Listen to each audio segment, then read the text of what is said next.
नमस्कार, स्वागत है आप सभी का। आर भारत बिग एक्सक्लूसिव देख रही हैं आप और आज के शो में हम बात करेंगे उस खतरे की जो बिना गोली चले देश की सुरक्षा पर वार कर रहा है। सवाल सीधा है, क्या आतंक की जड़ अब सोशल मीडिया बन चुका है? दिल्ली ब्लास्ट के बाद पूरा सिस्टम हाई अलर्ट पर है। जम्मू कश्मीर में सुरक्षा एजेंसियां चौकन्नी हैं और ऑनलाइन कट्टरपंथ के खिलाफ डायरेक्ट एक्शन शुरू हो चुका है। डिजिटल जिहाद पर नकेल कसा जा रहा है। तो सीमा इलाकों में पुलिस कैसे जागरूकता अभियान चला रही है, ये आपको बताएंगे। इसके बाद बिग एक्सक्लूसिव में आपको दिखाएंगे बांग्लादेश से आ रही हैरान करने वाली और भारत विरोधी तस्वीरें। संसद पर कट्टरपंथियों का धावा, सड़कों पर उग्र नारे और हिंदू महिलाओं को हिजाब की धमकियां। सवाल बड़ा है कि क्या बांग्लादेश एक बार फिर से तख्तापलट की ओर बढ़ रहा है? ऐसे में नजरें टिकी हैं मोहम्मद यूनुस पर। क्या उनकी कुर्सी खतरे में है? क्या भारत विरोधी नैरेटिव को जानबूझकर हवा दी जा रही है? तो बात करेंगे आज इन तमाम बड़ी खबरों पर बिग एक्सक्लूसिव में। और सबसे पहले बात करेंगे डिजिटल जिहाद पर नकेल को लेकर। किस तरीके से दिल्ली ब्लास्ट के बाद जम्मू कश्मीर में माहौल बदला हुआ है।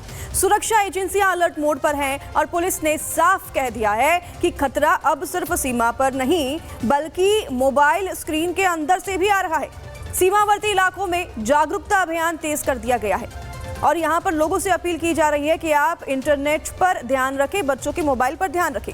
तो देखिए, ग्राफिक्स के जरिए भी आपको समझाते हैं। दिल्ली ब्लास्ट के बाद जम्मू कश्मीर में अलर्ट बढ़ा दिया गया है। ऑनलाइन कट्टरपंथ पर पुलिस का वार लगातार तेज है। सीमा इलाकों में जागरूकता अभियान चलाया जा रहा है।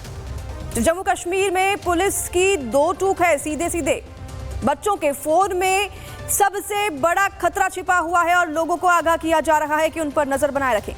ऑनलाइन गतिविधियों पर नजर रखने की भी अपील की जा रही है। तो खास तौर पर गरीब परिवारों के बच्चों को बहकाया जा रहा है, ये भी मैसेज दिया गया है।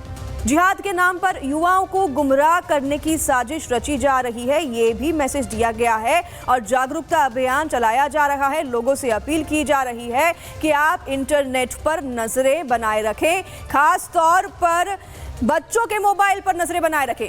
तो बड़ी खबर आपको बता दें, जम्मू कश्मीर के सांबा से एक संदिग्ध हिरासत में लिया गया है। इस वक्त की बड़ी खबर सामने आ रही है। सुरक्षा बलों की संदिग्धों से पूछताछ लगातार जारी है। संदिग्ध के फोन की जांच भी की जा रही है। पुलिस अनंतनाग के रहने वाले बता रहे हैं जिसे गिरफ्तार किया है उसे, और ये जो संदिग्ध है अनंतनाग का था जो कि अब पुलिस की गिरफ्त में है। तनवीर अहमद इसका नाम है, संदिग्ध जो बताया गया है, और इसे गिरफ्तार पुलिस ने कर लिया है। तनवीर अहमद अनंतनाग का रहने वाला, जिसे कि पुलिस ने हिरासत में लिया है। हमारे साथ सहयोगी गुरसिमरन जुड़ गए हैं, रुख करेंगे गुरसिमरन का अधिक जानकारी के लिए। गुरसिमरन, क्या जानकारी है? अनंतनाग का रहने वाला बताया जा रहा है और इसे हिरासत में लिया है, और क्या कुछ इनपुट और जानकारी मिली है? देखिए, जो है ये तनवीर अहमद को जम्मू कश्मीर पुलिस के सांबा पुलिस ने जो है हिरासत में लिया है। ये जो है अनंतनाग दक्षिण कश्मीर का रहने वाला है, लेकिन अभी हाल फिलहाल में सांबा ज़िले के दयानी गांव में रहता था। इसको जो है जब हिरासत में लिया गया तो इसके फ़ोन की जांच की गई। कुछ संदिग्ध गतिविधियां जो हैं सुरक्षा एजेंसियों ने और जम्मू कश्मीर पुलिस के जो इंटेल एनालिसिस विंग है उसने फ्लैग की थी, जिसके बाद इसे हिरासत में लिया गया। और इसके फ़ोन से कुछ ऐसे नंबर्स मिले हैं जो कि +92 यानी कि पाकिस्तानी कंट्री कोड के नंबर्स हैं। कुछ एप्लीकेशंस भी ऐसी हैं जिनको पुलिस को जिन पर शक है। इसी के चलते अब इसके फ़ोन की भी जांच की जा रही है और इससे पूछताछ भी की जा रही है कि आखिरकार क्या कारण था कि इसके फ़ोन में ये एप्लीकेशंस मौजूद थे, ये +92 नंबर्स इसके फ़ोन या फिर जो जनरलाइज्ड एक ग्रुप्स का ये हिस्सा है उसमें कैसे आए, क्योंकि लगातार ऑनलाइन रेडिकलाइजेशन का खतरा बढ़ता जा रहा है। हमने देखा कि सरहदी इलाकों में जम्मू कश्मीर पुलिस जो है लोगों को इस बाबत अवगत भी करवा रही है कि आखिरकार कैसे जो है ऑनलाइन रेडिकलाइजेशन से बचा जाए, अपने बच्चों को बचाया जाए, क्योंकि लगातार पाकिस्तान और पाकिस्तान के आतंकी संगठन ये कोशिश कर रहे हैं कि युवाओं को बरगलाकर आतंकी हमलों में शामिल किया जाए, उन्हें एक आतंक की पूरी कंस्पिरेसी का हिस्सा बनाया जाए।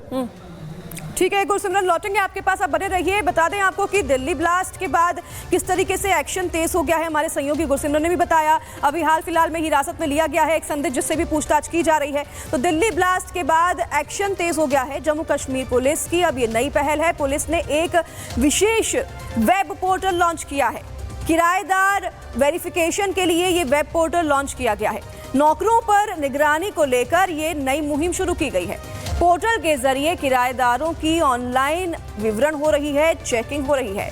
बिना वेरिफिकेशन किसी को भी घर किराए पर नहीं दिया जाए, ये अपील की गई है। नियमों का उल्लंघन करने पर भी सख्त कार्रवाई होगी उनके खिलाफ भी जिन्होंने नियमों का उल्लंघन किया है। वेब पोर्टल का नाम आपको बता दें किराएदार रखा गया है। इस वेब पोर्टल का नाम किराएदार रखा गया है ताकि लोगों को समझने में मुश्किल ना हो। जम्मू कश्मीर पुलिस ने IIT के छात्रों के साथ मिलकर ये एप्लीकेशन, ये वेब पोर्टल बनाया है। प्लेटफॉर्म किराएदारों की निगरानी में एक गेम चेंजर साबित हो रहा है। शहरी इलाकों में खासतौर पर सुरक्षा व्यवस्था मजबूत इससे होगी, क्योंकि जो किराएदार हैं उनके वेरिफिकेशन करना काफी ज्यादा आसान होगा। और अधिक जानकारी जानने के लिए देखिए हमारे स्पेशल रिपोर्ट को।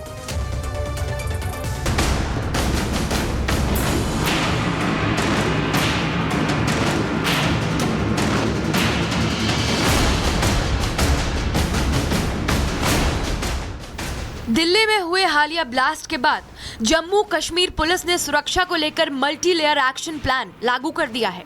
ऑनलाइन रेडिकलाइजेशन, डिजिटल जिहाद और सोशल मीडिया के जरिए युवाओं को गुमराह करने की साजिश पर सीधा प्रहार किया जा रहा है। पुलिस का दावा है कि तथाकथित जिहाद के नाम पर गरीब परिवारों के बच्चों को बहकाया जा रहा है, जबकि नेता और कट्टरपंथी परिवारों के बच्चे विदेशों में ऐश कर रहे हैं। साथ ही ये भी दावा किया गया कि मोबाइल फोन अब सिर्फ गैजेट नहीं, रेडिकलाइजेशन का हथियार बन चुका है। जम्मू कश्मीर पुलिस ने चेताया है कि डॉक्टर, प्रोफेसर और पढ़े लिखे चेहरे भी आतंक के नेटवर्क का हिस्सा बन चुके हैं, जो मोबाइल के जरिए युवाओं का ब्रेन वॉश कर रहे हैं। ਬੱਚਿਆਂ ਦੀ ਦੋਸਤੀ ਕਿਤੇ ਨਾਲ ਹੈ, ਬੱਚੇ ਮੋਬਾਈਲ ਦੇ ਉੱਪਰ ਕੀ ਦੇਖ ਰਹੇ ਨੇ। ਇਹ ਪਿਛਲੇ 1 ਮਹੀਨੇ ਦੇ ਦੌਰਾਨ 4-5 ਡਾਕਟਰ ਫਸੇ।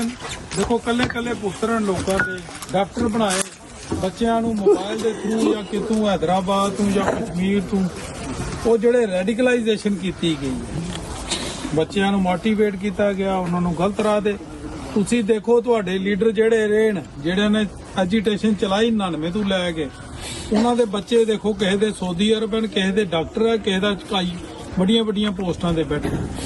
ਦੇਖ ਲਓ ਤੁਸੀਂ ਭਾਵੇਂ ਜਿਹਦਾ ਮਰਜ਼ੀ ਜਲਾਨੀ ਦਾ ਦੇਖੋ, ਜਿਹਦਾ ਮਰਜ਼ੀ ਦਾ। ਹੁਣ ਆਪਣੇ ਬੱਚੇ ਬਾਹਰ ਪੜਾਏ, ਕਿਸੇ ਲੀਡਰ ਦਾ ਬੱਚਾ ਕੋਈ ਦੇਖਿਆ ਤੁਸੀਂ ਕੋਈ ਕਿਤੇ ਮਰਿਆ ਕਿਤੇ ਐਜੀਟੇਸ਼ਨ। दिल्ली ब्लास्ट के बाद जम्मू कश्मीर में किसी भी खतरे को लेकर ढील नहीं देना चाहती, तभी ये कार्रवाई हो रही है। ऑनलाइन कट्टरपंथ पर पुलिस का सीधा वार है।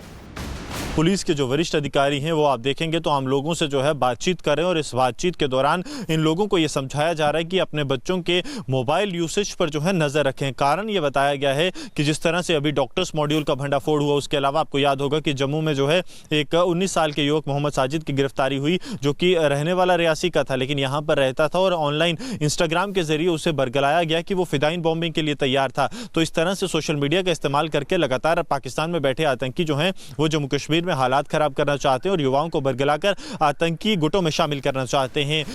अब इसी खतरे को देखते हुए जम्मू कश्मीर पुलिस ने एक नई पहल शुरू की है। किराएदारों और घरेलू नौकरों की निगरानी के लिए एक विशेष वेब पोर्टल लॉन्च किया गया है। इस पोर्टल का नाम है किराएदार। अब मकान मालिक अपने किराएदारों और घरेलू सहायकों का पूरा विवरण सीधे ऑनलाइन पुलिस को उपलब्ध करा सकेंगे। पुलिस की साफ चेतावनी है कि बिना वेरिफिकेशन किराएदार नहीं होना चाहिए। नियम तोड़ने पर कानूनी कार्रवाई भी तय की गई है।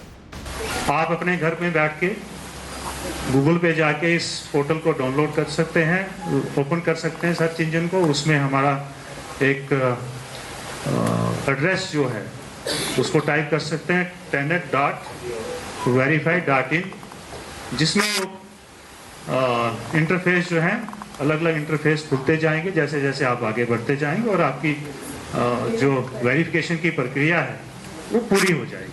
तो हम उसकी वेरिफिकेशन करके वापस जो है उस आदमी को मैसेज चला जाएगा कि आपका वेरिफिकेशन हो गया। खास बात यह है कि इस वेब पोर्टल को जम्मू पुलिस ने IIT जम्मू के 3 छात्रों के साथ मिलकर तैयार किया है। पुलिस अधिकारियों का मानना है कि ये प्लेटफॉर्म शहरी सुरक्षा में गेम चेंजर का काम करेगा। एक तरफ ऑनलाइन कट्टरपंथ पर वार और दूसरी तरफ ग्राउंड लेवल निगरानी। दिल्ली ब्लास्ट के बाद जम्मू कश्मीर पुलिस का साफ संदेश है, आतंक की जड़ पर प्रहार होगा, डिजिटल जिहाद नहीं चलेगा, सुरक्षा से कोई भी समझौता नहीं होगा। Bureau report, Republic Bharat.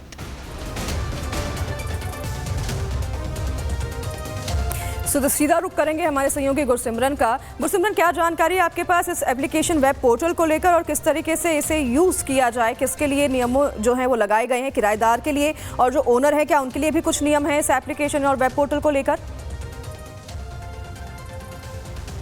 देखिए, स्वाभाविक तौर पर यह सिर्फ एक पोर्टल नहीं है, बल्कि जम्मू कश्मीर में जो इतिहास में जो वाक़या सामने आए हैं उसके बाद ये एक बहुत बड़ा कदम है। क्योंकि अगर आपको याद हो कि जम्मू के नरवाल में जो बॉम्बिंग हुई थी, जो डबल ट्विन आईडी ब्लास्ट हुआ था 2023 20 और 21 जनवरी के बीच में 2 आईडी ब्लास्ट हुए थे। इसमें जो एक शिक्षक थी आतंकी था और वो जो है किराए के मकान में रह रहा था, जिसका वेरिफिकेशन नहीं करवाया गया था। क्यों वेरिफिकेशन नहीं करवाया गया था? घर के मालिकों का ये कहना था कि ये जम्मू कश्मीर का ही निवासी है, इसलिए हमने जो है इसे नज़रअंदाज किया। लेकिन बाद में वो आतंकी टीचर था, हालांकि इस टीचर क्योंकि वो स्कूल में पढ़ाता था इसलिए किसी को उस पर शक भी नहीं हुआ, लेकिन तब वो लश्कर तोयबा के लिए काम कर रहा था। उसके बाद पुलिस जो है हरकत में आई और अब जो है इस प्रोसेस को बहुत ही सरल करने के लिए इस पोर्टल को लॉन्च किया गया है, ताकि लोगों को जो है बार बार पुलिस स्टेशन ना जाना पड़े। इस बार जो है आपको सारी डिटेल्स ऑनलाइन भर देनी है, जिसके बाद वेरिफिकेशन का प्रोसेस पुलिस की तरफ से इनिशिएट किया जाएगा और जो इस वेरिफिकेशन को नहीं करवाता है उस पर कार्रवाई भी होगी कानूनन, क्योंकि डिप्टी कमिश्नर जम्मू की तरफ से पहले ही आदेश जारी कर दिए गए हैं कि अगर कोई भी व्यक्ति अपनी टेनेंट वेरिफिकेशन नहीं करवाता है या वो लोग जिन्हें वह काम पे रखता है उनकी वेरिफिकेशन नहीं करवाता है तो उस पर लीगल कार्रवाई भी होगी और उसे गिरफ्तार तक किया जा सकता है। तो अब एक तरफ जहां लोगों के लिए सरलता की कोशिश जम्मू कश्मीर पुलिस की तरफ से है, लेकिन लगातार आतंकी खतरे के बढ़ते हुए ये भी है कि अब लीगल एक्शन भी लिया जाएगा जो लोग अपना टेनेंट वेरिफिकेशन या फिर जो लोगों को काम पर रखते हैं उनका वेरिफिकेशन नहीं करवाते। क्या कारण हो सकता है कि जो जिहाद है अब इंटरनेट की तरफ बढ़ रहे हैं और ऑनलाइन इनकी कट्टरपंथी अब ज्यादा सक्रिय हो गई है, खासतौर पर बच्चों को लेकर? देखिए, स्वाभाविक तौर पर एक बात आप मानिए कि जिस तरह से सुरक्षा बलों ने सुरक्षा पूरा ग्रिड है उसे सुदृढ़ किया है, उससे पाकिस्तान के आतंकी समर्थक किसी भी सभा में या फिर जैसे पहले होता कि किसी एक जगह जाकर वहां पर लोगों को संबोधित कर आतंकवाद में जुड़ने के लिए प्रेरित नहीं कर सकते। उनके पास अब सबसे बड़ा हथियार जो है वो सोशल मीडिया है। सोशल मीडिया के जरिए युवाओं को भरगलाया जाता है। 19 वर्षीय मोहम्मद साजिद जो 27 नवंबर को जम्मू के बठिंडी से गिरफ्तार हुआ था, उसे भी जो है इंस्टाग्राम के जरिए भरगलाया गया था और वो फिदाइन हमले के लिए भी तैयार था। तो अब समझिए कि अब सोशल मीडिया का इस्तेमाल पाकिस्तान जम्मू कश्मीर के युवाओं को बरगलाकर आतंकी रास्ते पर ले जाना चाहता है। इसी के चलते अब जम्मू कश्मीर पुलिस ने एक बड़ी मुहिम शुरू की है, जिसकी एक्सक्लूसिव वीडियोस जो है वो रिपब्लिक मीडिया नेटवर्क के पास मौजूद हैं कि घर घर जाकर मोहल्ले मोहल्ले जाकर जम्मू कश्मीर पुलिस जो है लोगों को इस बारे में, इस खतरे के बारे में चेता रही है कि अपने बच्चों की जो ऑनलाइन गतिविधि है उस पर पूरा ध्यान रखा जाए। ठीक है, आप नज़र बनाए रखिए। गुरसिमरन, आपसे अपडेट हम लेते रहेंगे। फिलहाल लोगों से अपील करेंगे कि आप भी नज़र बनाए रखिए इंटरनेट पर, खास तौर पर, और बच्चों के मोबाइल फ़ोन पर हो रही हलचल को लेकर। तो एक बड़ा सवाल बना हुआ है देश में भी और आसपास के मुल्क देश में भी, यूनुस की कुर्सी क्या जाने वाली है? ये एक बड़ा सवाल बना हुआ है। दरअसल बांग्लादेश में फिर से बड़े आंदोलन की चेतावनी दे दी गई है और इस बार उस्मान हादी के समर्थकों ने यूनुस सरकार को बड़ी धमकी भी दी है। हादी के समर्थकों ने अंतरिम सरकार को 24 घंटे का अल्टीमेटम दे दिया है। हादी को ढाका में शनिवार को दफन कर दिया गया था। इसमें लाखों समर्थकों की भीड़ भी जुटी। इसके बाद बांग्लादेश में दोबारा हिंसा भड़क गई। इस दौरान समर्थकों ने यूनुस सरकार को कहा कि अगर 24 घंटे के अंदर हादी के सभी हत्यारों की गिरफ्तारी नहीं हो जाती तो बड़ा आंदोलन हो सकता है, और आंदोलन हो भी रहा है। तो यूनुस को फाइनल अल्टीमेटम दे दिया गया है। ग्राफिक्स के जरिए आप समझिए किस तरीके से यहाँ पर लोग भड़क गए हैं। दरअसल संसद परिसर में बेकाबू भीड़ घुस गई है और यहाँ पर लोग उग्र हो गए हैं। संसद के भीतर भी तोड़फोड़ की गई है। लक्ष्मीपुर में बीएनपी नेता का भी घर फूंक दिया गया है। तो क्या मांग कर रहे हैं जो भी समर्थक हैं उनके बारे में आपको बताएं। वो मांग कर रहे हैं कि हत्यारों को पकड़कर सजा जल्द से जल्द दी जाए और यूनुस को फाइनल अल्टीमेटम दे दिया है। 24 घंटे का अल्टीमेटम दे दिया है और अगर 24 घंटे में हत्यारे नहीं पकड़े जाते हैं तो फिर आंदोलन और भी ज्यादा उग्र हो सकता है। ये चेतावनी दी गई है। तो समर्थक सभी सांसद का घेराव करने पहुंचे, आगजनी भी हुई और यहाँ पर उपद्रव भी मचाए गए। काफ़ी संख्या में, सैकड़ों में सभी समर्थक यहाँ पर पहुंचे और यहाँ पर काफ़ी ज़्यादा उत्पाद मचाया। तो आपको बता दें कि संसद परिसर की, जिसकी हमने तस्वीरें आपको दिखाई, वहाँ पर बेकाबू भीड़ घुस गई। संसद के भीतर भी तोड़फोड़ की गई। लक्ष्मीपुर में बीएनपी नेता का घर भी फूंका गया और आगजनी में बीएनपी नेता की बेटी की दुखद मौत हो गई है। तो सरकार की शह पर हिंसा का दौर लगातार जारी है। विपक्षी नेताओं हिंदुओं के घरों पर हमला किया जा रहा है। हादी के अंतिम संस्कार के बाद ये बवाल ज्यादा मचा है। दीपू ने अभी तक इश्निंदा नहीं की थी, पुलिस ने ये बताया है, जानकारी दी है। तो समर्थक की तस्वीरें भी हम आपको दिखाई, किस तरीके से यहाँ पर समर्थक उग्र हो गए हैं। बांग्लादेश में अब कट्टरपंथियों ने एक और इतिहास मिटाया है। शेख मुजीबुर हॉल की नेम प्लेट ढाका यूनिवर्सिटी से हटा दी गई है। शेख मुजीबुर हॉल की जगह पर उस्मान हादी हॉल बनाया गया। मुख्य इमारत पर बनी बंग बंधु की तस्वीर भी हटा दी गई। तो ये सब हम क्या समझे, क्या यूनुस सरकार जो है क्या वो पलटने वाली है? क्या तख्ता पलट एक बार फिर से बांग्लादेश में होने वाला है? क्योंकि ऐसा एक बार हमने पहले भी देखा है। यूनुस सरकार को चेतावनी दी गई है 24 घंटे में अगर हथियार नहीं पकड़े जाते हैं हादी के तो फिर उग्र आंदोलन हो सकता है। बांग्लादेश में उग्र आंदोलन करने की चेतावनी लोगों ने दे दी है, आगजनी और अल्टीमेटम दे दिया है। ये 3 अलग अलग तस्वीरें हम आपको दिखा रहे हैं किस तरीके से यहाँ पर समर्थक जो है बांग्लादेश में उग्र हो गए हैं और उन्होंने चेतावनी यूनुस सरकार को दे दी है कि अगर 24 घंटे में हथियार नहीं पकड़े जाते हैं तो आंदोलन और भी उग्र हो सकता है।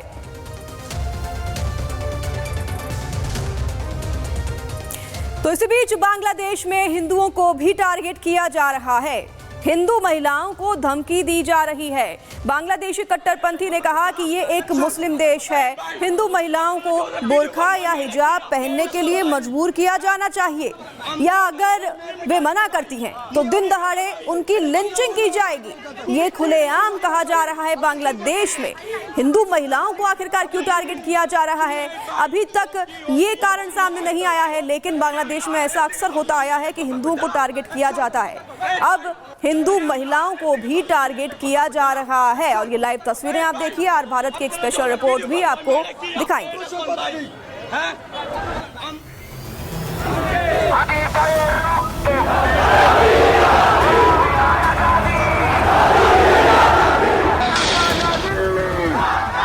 गृह युद्ध के कगार पर बांग्लादेश।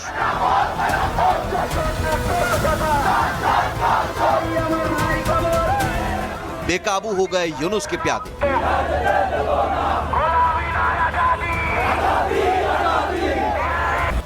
हालात खराब, यूनुस के तख्ता पलट की आहट। कट्टरपंथी उस्मान हादी की हत्या के बाद बांग्लादेश में शुरू हुआ उत्पात खत्म होने के बजाय बढ़ता जा रहा है। राजधानी ढाका ही नहीं बल्कि देश के छोटे शहरों में भी कट्टरपंथी नौजवान हिंसा का खुला खेल खेल रहे हैं। इंसाफ के नाम पर बेकसूरों की हत्याएं की जा रही हैं, जबकि आगजनी और तोड़फोड़ की हजारों घटनाएं सामने आ चुकी हैं।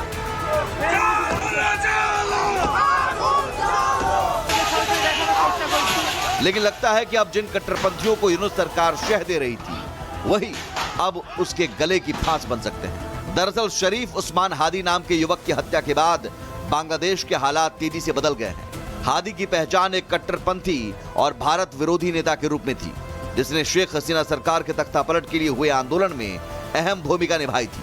हादी को ढाका में दिन दहाड़े गोली मार दी गई थी, जिसकी सीसीटीवी तस्वीरें भी सामने आई थी। लेकिन इतना सबूत होने के बाद भी यूनुस सरकार हत्यारों की पहचान और उनकी धरपकड़ करने में अब तक नाकाम है। अब हादी का समर्थन कर रहे जिहादी और कट्टरपंथियों ने यूनुस सरकार को ही चेतावनी जारी की है। हादी के अंतिम संस्कार के बाद जिहादियों ने यूनुस सरकार को हत्यारों के पकड़ने का फाइनल अल्टीमेटम दे दिया है, जिसके तहत अगर हत्यारे जल्द नहीं पकड़े गए तो बांग्लादेश में फिर एक बड़ा आंदोलन होगा, जिसके निशाने पर यूनुस सरकार होगी।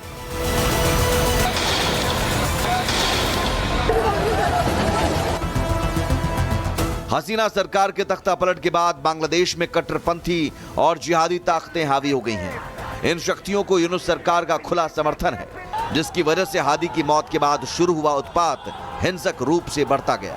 लेकिन अब यूनुस खुद के बनाए जाल में फंसने वाले हैं। उस्मान हादी की हत्या के बाद बांग्लादेश में भारी गुस्सा है। कट्टरपंथी और जिहादी ताकतों को इसमें नई संभावना दिखनी शुरू हो गई है। लोगों के गुस्से का इस्तेमाल यूनुस सरकार के खिलाफ करने की कोशिश हो रही है। जिहादियों की कोशिश है कि यूनुस सरकार को हटाकर सत्ता पर काबिज हो जाया जाए। जिहादियों के समर्थन से बनी यूनुस सरकार इन कट्टरपंथियों के आगे पूरी तरह से सरेंडर है। हादी की आड़ में अब बांग्लादेश एक नए जिहादी आंदोलन की प्रयोगशाला बनने के कगार पर खड़ा है। इस आपाधापी के बीच बांग्लादेशी जिहादी पाकिस्तान की भाषा बोलने लगे हैं। मोहम्मद यूनुस की कमजोर और कठपुतली सरकार को धमकी देते देते भारत को भी धमकाना शुरू कर दिया है। जिहादियों की कोशिश है कि भारत के खिलाफ आग उगलकर वो यूनुस के तख्ता पलट की कोशिशों में सफल हो जाएंगे।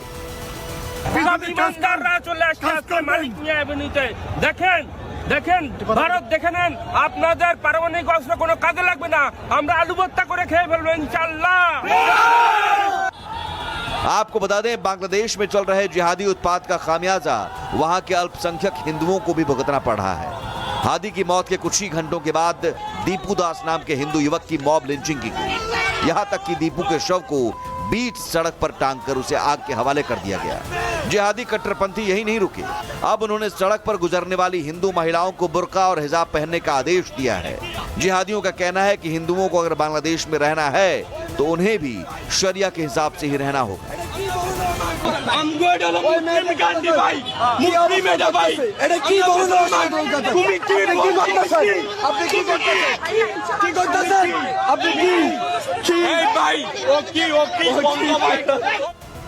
हादी को किसने मरवाया, ये एक रहस्य बना हुआ है। जिहादियों के आगे सरेंडर कर चुकी बांग्लादेशी पुलिस इस केस को सुलझाने में भी नाकाम है। माना जा रहा है इस कांड के पीछे बांग्लादेश की सरकार में बैठे कुछ ताकतवर लोग भी हो सकते हैं, जिन्हें हादी की हत्या से फायदा होने की उम्मीद है। लेकिन इस सारी सियासत की वजह से बांग्लादेश बर्बाद होने के कगार पर पहुंच गया है। अब अगर हालात नहीं संभले तो बांग्लादेश में भी सीरिया जैसे गृह युद्ध की आग भड़क सकती है। Bureau report, Republic Bharat.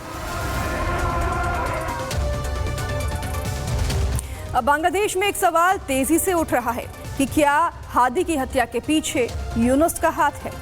और ये इसलिए भी हम पूछ रहे हैं क्योंकि चुनाव के ऐलान के ठीक बाद हत्या हुई है। हादी की हत्या के बाद ये हिंसा भड़काई गई है।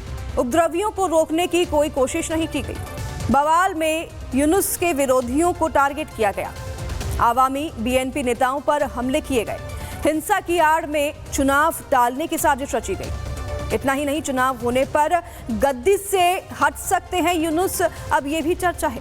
चुनाव का होने से यूनुस के हाथ में सत्ता रहेगी और अगर चुनाव होता है तो यूनुस के हाथ से सत्ता जा सकती है।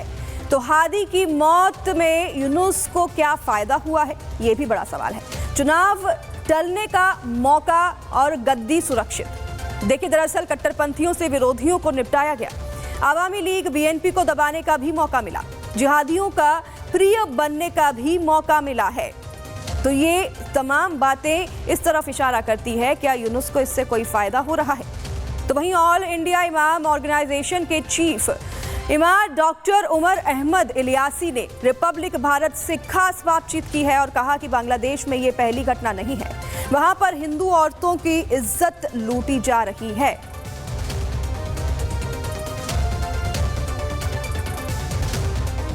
इस वक्त हमारे साथ बात करने के लिए चीफ इमाम उमर इलियासी जी मौजूद है, उनसे बात करेंगे। सर, जिस तरीके से बांग्लादेश में हिंदू को बांधकर पेट से जलाया गया, उस पर आप क्या कहेंगे? बहुत दुखद घटना है। इंसानियत शर्मसार हुई है। जिस तरह से उस बच्चे को उसकी निर्मम हत्या कर और हत्या करने के बाद उसकी जिस तरह से पेड़ पर लटका कर नंगा कर उसकी जिस तरह से नुमाइश की गई है, क्या इस्लाम इसकी इजाज़त देता है? क्या इस्लाम के मानने वाले ऐसे हो सकते हैं? बांग्लादेश इस्लामिक स्टेट है। इस तरह से अल्पसंख्यकों पे, ख़ास तौर पे हिंदू भाइयों के साथ ये पहला वाक़या नहीं है। ये लगातार हिंदुओं के साथ वहाँ अत्याचार हो रहा है। वहाँ हिंदू औरतों की इज्जतें लूटी जा रही हैं। जिस तरह के ये वाक़यात सामने आ रहे हैं, ये बड़े दर्दनाक हैं, अफसोसनाक हैं।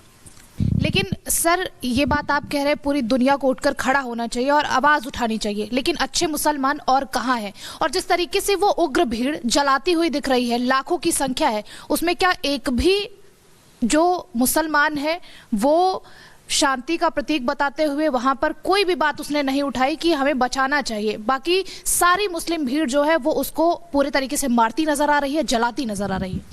भीड़ तो भीड़, वहां के जो यूनुस हैं जिनके पास बांग्लादेश की जिम्मेदारी है, वो क्यों इस पर कदम उठा रहे हैं?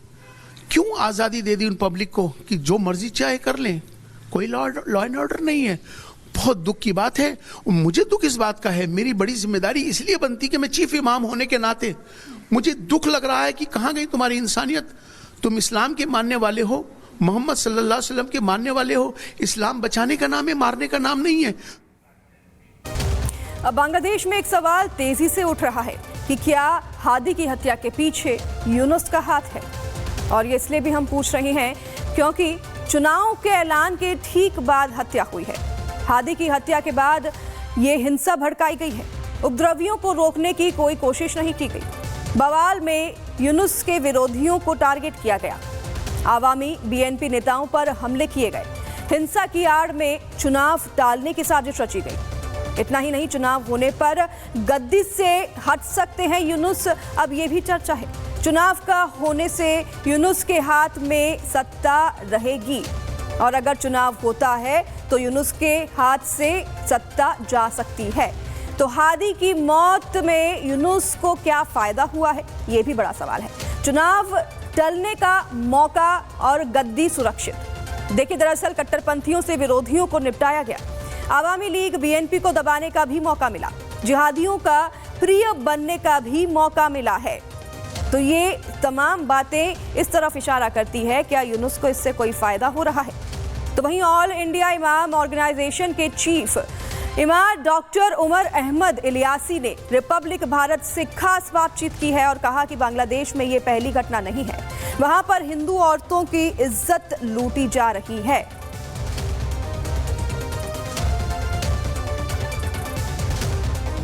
इस वक्त हमारे साथ बात करने के लिए चीफ इमाम उमर इलियासी जी मौजूद है, उनसे बात करेंगे। सर, जिस तरीके से बांग्लादेश में हिंदू को बांधकर पेड़ से जलाया गया, उस पर आप क्या कहेंगे? बहुत दुखद घटना है। इंसानियत शर्मसार हुई है। जिस तरह से उस बच्चे को उसकी निर्मम हत्या कर और हत्या करने के बाद उसकी जिस तरह से पेड़ पर लटका कर नंगा कर उसकी जिस तरह से नुमाइश की गई है, क्या इस्लाम इसकी इजाज़त देता है? क्या इस्लाम के मानने वाले ऐसे हो सकते हैं? बांग्लादेश इस्लामिक स्टेट है। इस तरह से अल्पसंख्यकों पे, ख़ास तौर पे हिंदू भाइयों के साथ ये पहला वाक़या नहीं है। ये लगातार हिंदुओं के साथ वहाँ अत्याचार हो रहा है। वहाँ हिंदू औरतों की इज्जतें लूटी जा रही हैं। जिस तरह के ये वाक़यात सामने आ रहे हैं, ये बड़े दर्दनाक हैं, अफसोसनाक हैं। लेकिन सर, ये बात आप कह रहे हैं पूरी दुनिया को उठकर खड़ा होना चाहिए और आवाज उठानी चाहिए, लेकिन अच्छे मुसलमान और कहाँ हैं? और जिस तरीके से वो उग्र भीड़ जलाती हुई दिख रही है, लाखों की संख्या है, उसमें क्या एक भी जो मुसलमान है वो शांति का प्रतीक बताते हुए वहां पर कोई भी बात उसने नहीं उठाई कि हमें बचाना चाहिए? बाकी सारी मुस्लिम भीड़ जो है वो उसको पूरे तरीके से मारती नजर आ रही है, जलाती नजर आ रही है। भीड़ तो भीड़, वहां के जो यूनुस हैं जिनके पास बांग्लादेश की जिम्मेदारी है, वो क्यों इस पर कदम उठा रहे हैं? क्यों आज़ादी दे दी उन पब्लिक को कि जो मर्जी चाहे कर लें? कोई लॉ एंड ऑर्डर नहीं है। बहुत दुख की बात है। मुझे दुख इस बात का है, मेरी बड़ी जिम्मेदारी इसलिए बनती कि मैं चीफ इमाम होने के नाते मुझे दुख लग रहा है कि कहाँ गई तुम्हारी इंसानियत? तुम इस्लाम के मानने वाले हो, मोहम्मद सल्लल्लाहु अलैहि वसल्लम के मानने वाले हो। इस्लाम बचाने का नाम है, मारने का नाम नहीं है।